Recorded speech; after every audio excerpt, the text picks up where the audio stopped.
Kita punya trauma, entah itu fiktif, entah nyata, entah apalah. Kita punya trauma kasus Siti Jenar. Orang yang mendalami la ilaha illallah secara intensif, ya, entah itu disebut kalimat sodo, bosuluk, boseloko, mbah kono semua.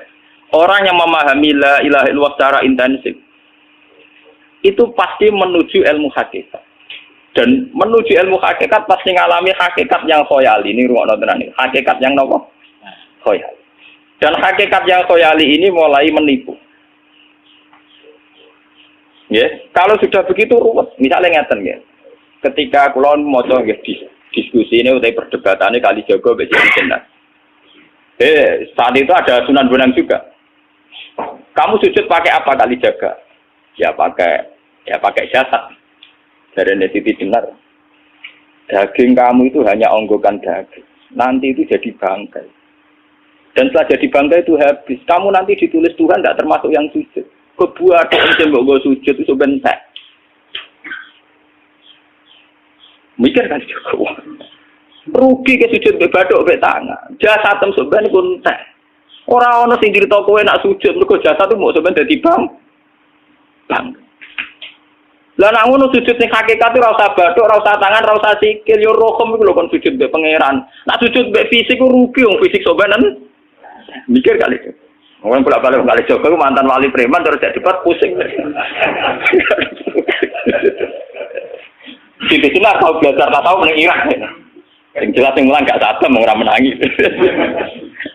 Wah, uang ini menjadi perdebatan. Sehingga keyakinannya kayak Siti Jenar, la ilaha illallah itu ya wahdatul wujud itu innalillahi wa inna ilaihi. Selama ini kalau orang syariat misalnya, orang syariat itu kalau ada orang mati, misalnya Kak Ruhin mati, ini aku kan muni innalillahi wa inna ilaihi raji'un, saiki Ruhin wis mate. Mate itu balik ning penge. Itu cara wong hakikat kan salah besar. Orang mati itu tidak ada, cara ilmu hakikat dan orang mati itu tidak ada. Roh ini tersiksa di alam fisik. Jadi ruh-ruh ini tersiksa di alam fisik. Karena ketemu ning jasate Ruhin. Tersiksa dulu. Aku apa mangane kudu kerja piring Jepang tersiksa roti.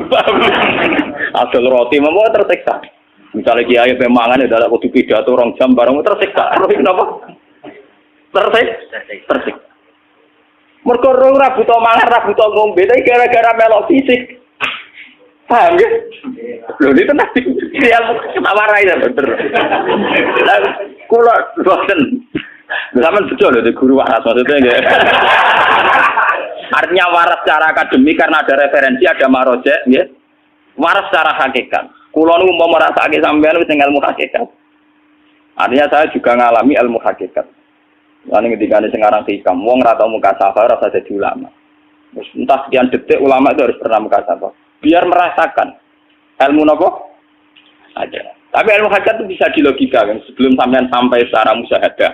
Paling enggak bisa sampai secara logika.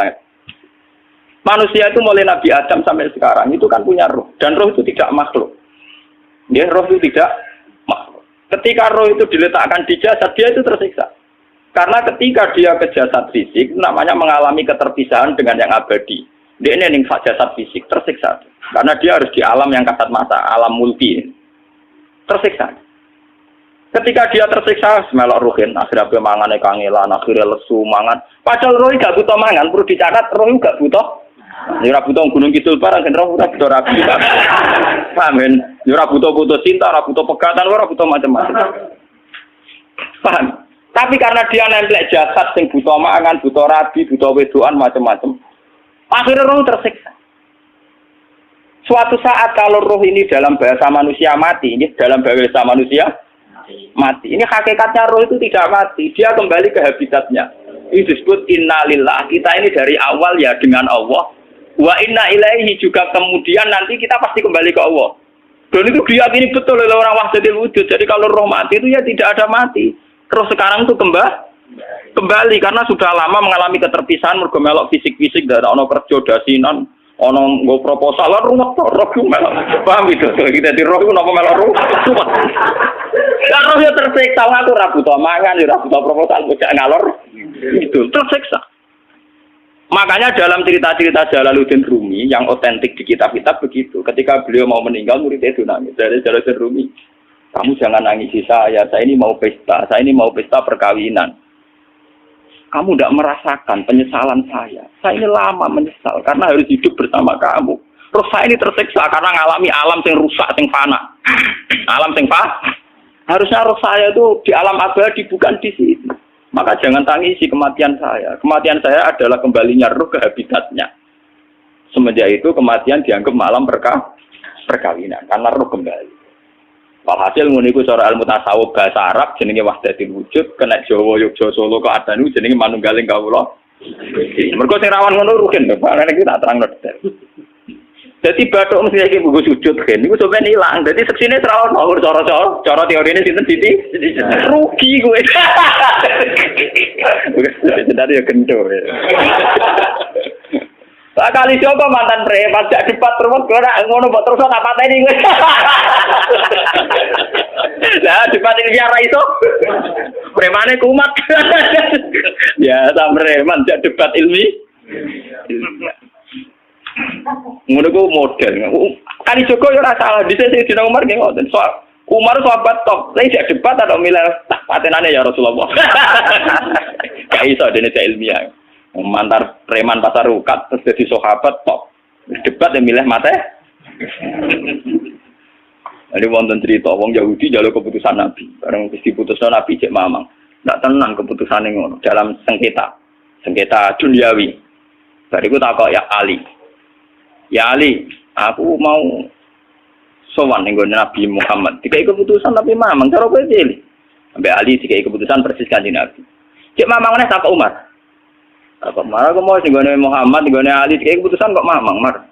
Cara kowe piye? Urusan duit. Entah ini, entah dia meleput buat apa? Uang diputus Nabi ora mar. Buat mati. Awe. Mereka mantan apa? Cara mantan intelektual atau intelektual kan ya wajar nggak uji kok percaya Nabi. Kan bareng cara Ali ya gak percaya wis kandhani. Ora percaya ali tenan. Lah ora apa pateni. Ya wajar wong Yahudi kok percaya Nabi, nek percaya ora situ Yahudi Muslim. Ali situ Gustur. Ali Gustur ra beda piye tenang. Ali nyen ngoten watake ngoten. Nasibe padha. Ali itu ilmuwan yang jadi presiden gak sukses. Sing niru ki Gustur. Mergo ning dinggo nek wong pinter mimpin ra sukses. Wong pinter gampang maklumi. Lah misalnya kita jadi kiai wong pinter, kayak santri ini pacaran, maksud jangan ada cerita besok. Wah ruwet, terus malah dalil dinalina subuh syahwat minan. Iya bodoh tanpa pelaturan tadi. Paham ya? Ruwet dah. Mulane jogeman, iki kiai pinter teman-teman itu jogeman. Sing biasa wae ono syariate sithik-sithik. Sing kamane ono santri pacaran tersinggung, ono santri nakal tersinggung, sing ono rasane lha donya ono napa? Jadi nak meguru kula nu urusan ilmu semi hakikat. Mon gitu. Sehingga kayak Siti Jenar, cara pandang Siti Jenar tuh masuk betul ning gone pemikiran para santrinya. Kados Ki Ageng Pengging siapa masuk betul karena masuk akal. Cara mereka napa? Betapa ndak ada artinya fisik ini. Nah, kalau semua fisik ini tidak ada artinya, kemudian yang ada artinya itu roh, perjalanan apa? Perjalanan roh, sehingga diartikan inna lillah wa inna ilaihi raji'un. Inna sholati wa nusuki wa mahyaya wa mamati lillah. Lah kemudian sekarang sampean tak tanya misalnya ini latihan ilmu hakikat. Wa mahyaya lan penguripan ingsun. Kalau ingsun itu artinya fisik atau jasad, itu keliru besar karena jasad tidak pernah hidup. Yang hidup itu roh. Paham ya? Sekarang artinya wama mati itu apa? Kematian ingsun. Kalau roh itu tidak pernah mati, berarti kematian roh adalah keterpisahan dengan yang agung atau yang abadi. Dan semuanya itu lillahi rabbil alamin. Sehingga mereka mengatakan kematian itu satu pesta. Mulane kados Bilal ditakoi, ya Bilal, ketika murid-muridnya nangis bergape mati, Bilal ki seneng ae. Godan nalqal ahibbah Muhammad dan wa hisbah. Ya, nak mati malah senang loh ketemu kekasihku. Sebab itu kematian tidak pernah jadi problem bagi mereka sing soleh. sing menembus ilmu hakikat. Paham? Tapi ilmu hakikat kayak ini itu yang diyakini Siti Jenar, diyakini Jalaluddin Rumi, diyakini para wali-wali wahdatul wujud. Dulu Syekh Husain Sinten Al-Halal. Itu kemudian melahirkan prahara syariat. Prahara apa? Syariat. Sebab itu Wali Songo, oke Siti Jenar benar dalam filosofinya, tapi harus dibunuh. Karena menjadi prahara syariat. Sama dengan yang dikatakan Nabi itu benar, tapi menjadi prahara syariat. Akhirnya disomasi oleh Umar radhiyallahu anhu. Jadi sebetulnya sama, pola-pola ceritanya sama. Intinya sebuah ilmu hakikat harus dikawal napa? Syariat. Nggih kula bolak-balik, contoh paling gampang wit pisang. Wong nak mangan gedang kulitnya tetap dibuang. Tapi umpama gedang dari awal ora usah kulit, ra sido dadi gedang. Paham nggih? Meskipun kon ape dipangan ya dibuang. Tapi kita tidak bisa membayangkan pisang dari awal tanpa napa? Mbah kekeringan, mbah bosok, mbah ra sido dadi napa? Pisang. Terus pentingnya syariat lagi begini, gitu. Malah penting ngaji wali-wali syariat yang pinter kados Sunan Kudus, kados Sunan Bonang. Andai kan tidak ada syariat itu dunia pun mesti rusak. Contoh paling gampang masalah pornografi, porno aksi. Jadi jenar aja omongi ngono ibu ngakak-ngakak deh. Dari pangeran wis pirsa, kowe nek klambi pangeran ora tentora ya ora usah klambenan. Wong ora ono gunane. Kalau yang paling penting itu nazarullah, kenapa kowe klambenan barang? Wong kowe klambenan ora pangeran tetep pirsa. Nyatane si jenar nak mulang nggih coba klambenan nah intine napa? Dinya ada nabi Sunan Bonang. Nah, aku percaya kabeh nazarullah ora usah napa? Klambenan. Tetapi teori ora usah klambenan iki dienggo tenan. Mulane nek pas do wiridan aliran sesat ciri utama. Kira klambenan tenan. Lah ruwet to.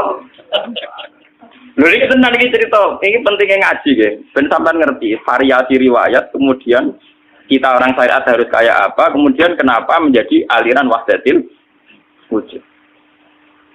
Lah terus kita ini kan orang syariat. Memang kelemahan orang syariat itu akeh kok sampean-sampean siji mesti ra kramat. Modele ora di duwe bingung, rumet. Urip wong syariat lho apa? Dineng bojo wedi, dineng tangga wedi, pengaruhe menurun. Pancen orang syariat itu banyak kriminal tauhidnya itu memang jelas.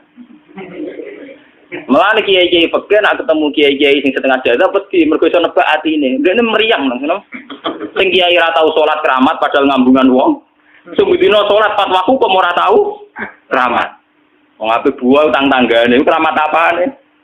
Sing kono ngawur-ngawur sowan pirang. Meriang mulai wong syariat ngadepi wong hakikat napa? Mulane jogeman dadi wong syariat sing ngene iku bahaya. Nah kula mboten ngarah. Sampai dadi wong syariat sing ora keramat. Bahaya sekali itu bagi perjalanan agak. Kalau sering ketemu kiai-kiai yang terkenal keramat di Jawa tiang-tiang hakikat. Si tantang kocok-kocok kalau wani, nah tantang aku tetap rawani kok. Mikir deh. Karena orang yang sama-sama ke jalur hakikat tetap punya alamat, tetap wonten sima hum biwuji min asaris. Cara pandangnya mesti sama. Kalau nanti ketemu murid, ya artinya yang ikut aliran Siti Jenar. Dia ada sholat, ada apa, hidup di satu tempat gitu. Padahal dia bisa baca ihya. Dulu pernah mondok di Mekah, pernah di Irak. Itu ya meresahkan para kiai. Kemudian sebagian mereka minta saya suruh ketemu. Ya walhasil kalau ketemu. Ketemu pertama gitu. Jadi harus Gus. Tapi zaman roh jenengku itu pernah tak arani muka sapa. Nggih biasa mawon. Kula ora usah kenal jenengan nggih kenal. Dadi kula nggih biasa mawon. Lalu pernah ngajar-ajaran nih. Saya Gus ning donya tak enteni mau turu-turu ngenteni mati ngono Gus kok repot. Ucapan kula terus enak. Sampai jare wong hakikat wong ngenteni mati bareng. Ya mati wis saiki iku. Ora usah ngenteni saiki padha-padha wis napa? Wis mati. Ya saiki wis padha-padha wis urip. Wis padha kabeh. Nah cara ilmu hakikat itu kan terus sama semua. Napa? Sama semua. Tadi makanya itu tadi. Kalau baleni maliki, logika hakikat itu begitu ya. Roh itu ditiupkan oleh Tuhan ke kita. Kemudian roh karena ikut alam fisik, alam jasad, roh ngalami yang kita alami. Nggih. Ketika roh ngalami yang kita alami, dia tersiksa. Nah, ketika roh sudah terpisah dari jasad yang mengekang, yang memenjara ini, dia senang terus kembali ke Tuhan. Ini disebut inna lillahi wa inna ilaihi. Nah, jasad ini kemudian menurut ilmu hakikat nggak ada gunanya sama sekali total. hilang di telan tanah. Lah kalau begitu jasad iki nak mbok agul-agulan, Gusti bathuk kula tak nggo sujud tangan kula ndi buktine tangan wis ora ono. Bathuk wis ora. Mulai dari Siti Jenar, hanya wali bodoh kayak kalian yang punya ajaran bodoh begitu. Malah rasupan terus. Mulane Sunan Kalijaga semangat kon mateni mergo tambah omongane glodro dindi. Tapi yang enggak disadari Siti Jenar yaitu tadi. Inti dari ilmu hakikat itu kan tunduk sama kersane Tuhan. Kalau sudah tunduk pada kersane Tuhan, kalau kersane Tuhan roh kita harus di jasad. Dan wujud jasad kita ini juga karena kehendak Tuhan. Kenapa yang wujudnya jasad yang karena kehendak Tuhan engkau ingkari? Sementara wujudnya roh tidak kamu ingkari. Toh wujudnya jasad ya bi iradatillah wa bi masyiatillah. Wujudnya roh ya bi wujudi bi masyiatillah wa ira. Harusnya fungsi jasad juga harus kamu akui toh Siti Jenar. Wong sekarang kita punya jasad ya bukan karena kita, karena kehendak Allah. Kenapa kamu ingkari? Berarti kamu mengingkari kehendak meneng Siti Jenar.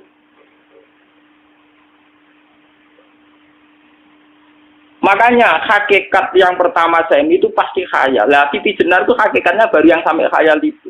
Jika dia tersesat. Sebetulnya kalau sudah hakikat beneran itu tidak perlu khayal begitu.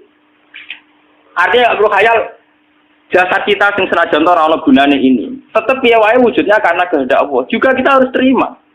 Apapun kekurangannya, apapun kenaifannya, ironisnya harus kita terima. Ini sebagai bentuk penerimaan kita pada masyiatil. Begitu juga keadaan roh kita sebagai penerimaan atas masyiatil. Meskipun ada teori-teori roh yang lebih valid. Lebih valid misalnya begini. Kanjeng Nabi itu suatu saat ininya terputus karena perang Uhud.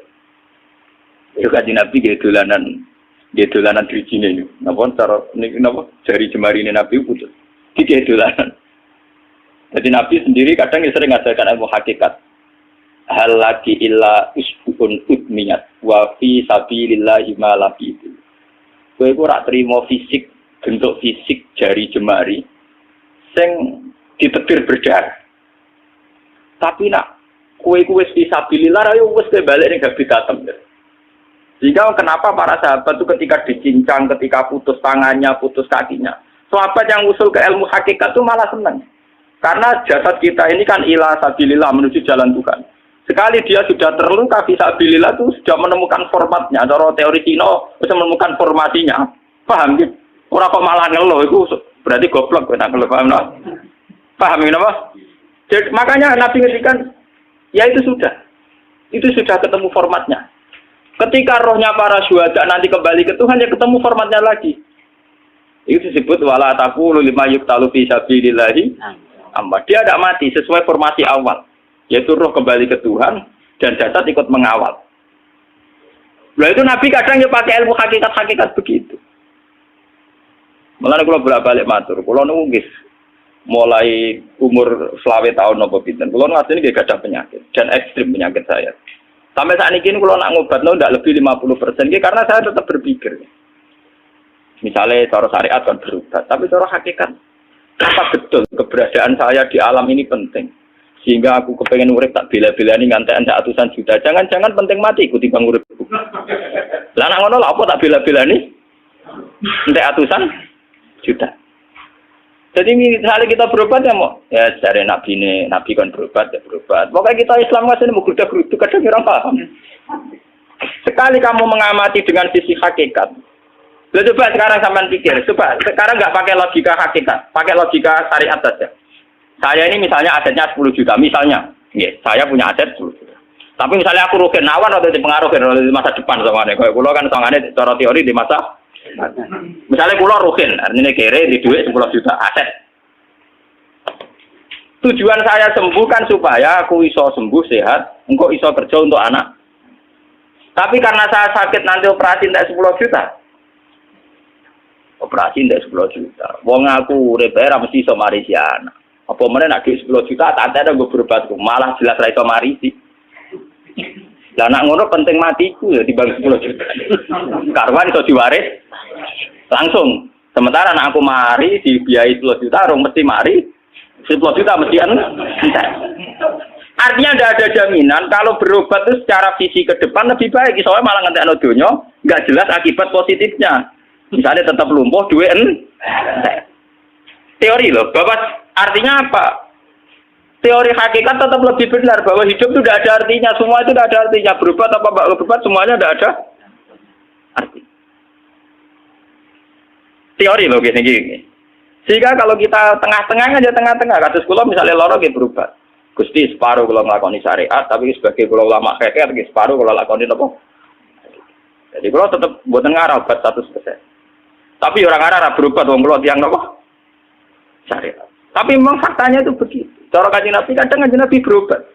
Kadang Kanjeng Nabi wis nikine tercincang gede guyonan. Wahal lagi illa usbuun udwiyat. Ora apa diriji sing gak melok-melok.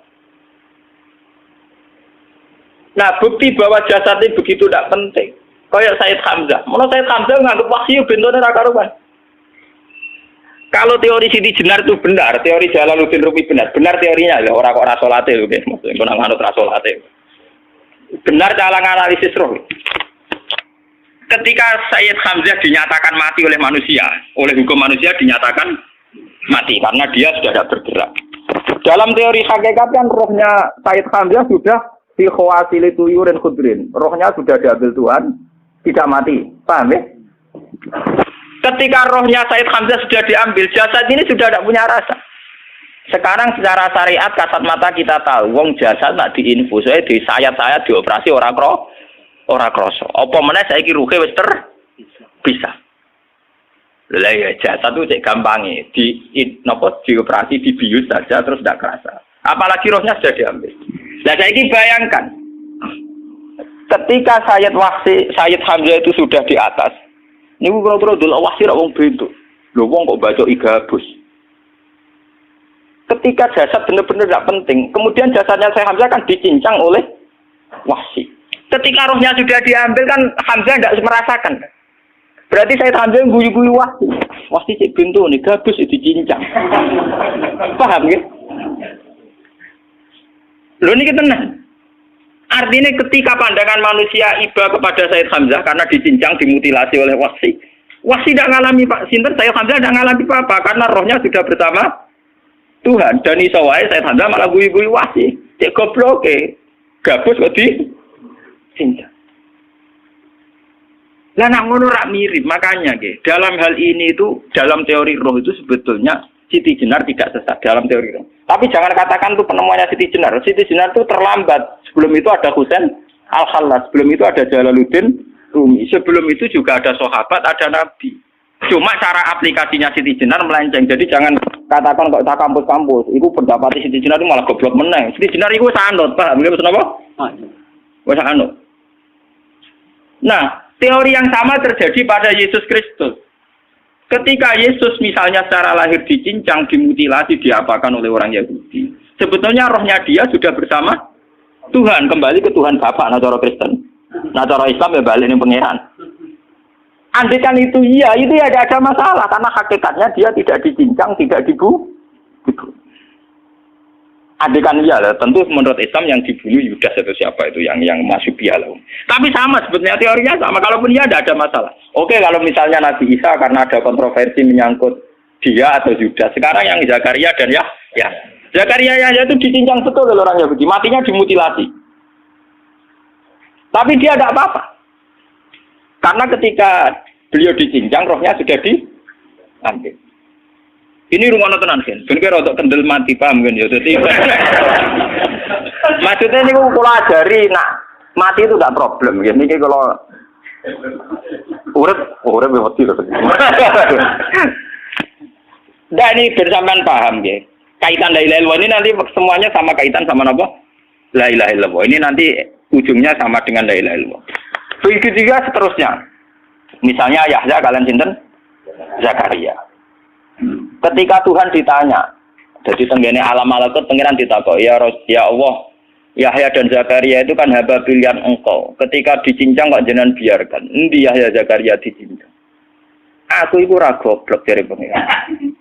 Sedurunge dekne dicincang jasate ruhe tak jupuk. Dadi dekne ora krasa blas. Begitu juga yang tafsir-tafsir sampean lihat wa Maryama Sayyidah Maryam yang istrinya Fir'aun. Itu kan dia iman sama Nabi Musa. Asiyah, ya Asiyah imro'ati napa? Fir'aun. Asiyah imro'ati Fir'aun, ya. Itu kan dihukum oleh Fir'aun. Ketika mau ditumpahi napa? Batu besar. Iku Allah ketika di pangeran, ya malaikat mauti, cepat ambil rohnya sebelum dihunjami batu besar. Terus rohnya diambil. Sebab itu dalam hukum Tuhan, Tuhan itu tidak merasa bahwa Tuhan membiarkan Asiyah, membiarkan Hamzah, membiarkan Yahya, membiarkan Zakaria. Dalam hukum Tuhan, semua orang ini roh-roh terhormat. Akhirnya nak anggo teori iki sing nyincang malah goblok, wong gabus goblok sih. Jangan ngono dadi. Nah anggo teori iki malah berbalik, sing goblok sing nyincang. Paham? Yo ora kok sesuai sampean kiaskan saja. Wong dibius wae disayat-sayat gak kroso. Kaya apa nak ruhe bener-bener wis tercabut terpisah. Rasane ning ndi? Iku disebut wala taqulu lima yuqtalu fi sabilillah napa? Lah kemudian roh ini kemana? Nah, roh itu sudah menyatu dengan kalimat tauhid. Mesti roh itu bersaksi la ilaha illallah. Itu sing disebut ning alam roh ketika Allah tanya alastu bi rabbikum mesti qalu bala. Mesti mereka jawabnya apa? Bala. Karena alam roh tentu lebih mudah bersaksi akan keberhadiran dan keeksistensi Tuhan Allah Subhanahu wa taala. Paham ya, ini sama penting. Nah, ketika kalimat tauhid sudah menyatu kayak begini, itu mesti kalimat tauhid sing mesti langsung untuk swarga. Itu dimaksud Nabi mustaiqinan biha qalbu mukhlishon biha qalbu. Ati itu qalbu kan nggak bisa kamu artikan jantung atau liver kayak teori modern sekarang. Misalnya qalbun itu apa? Dari kiai qalbun itu jantung. Nah, ngono beda mek liver. Lah nek liver apa kabidun niku akal-akalan aja padha ora paham. Bahasa kolbun, fikrun, aklun itu sesuatu yang misteri. Roh ini kemudian dengan kalimat tauhid sudah menyatu disebut mukhlishon biha kolbu. Ada tingkat kemurnian hubungan roh dengan kalimat tauhid. Lah kalau begitu pasti dakhalal jannah. Karena tidak mungkin kalimat tauhid kok di neraka.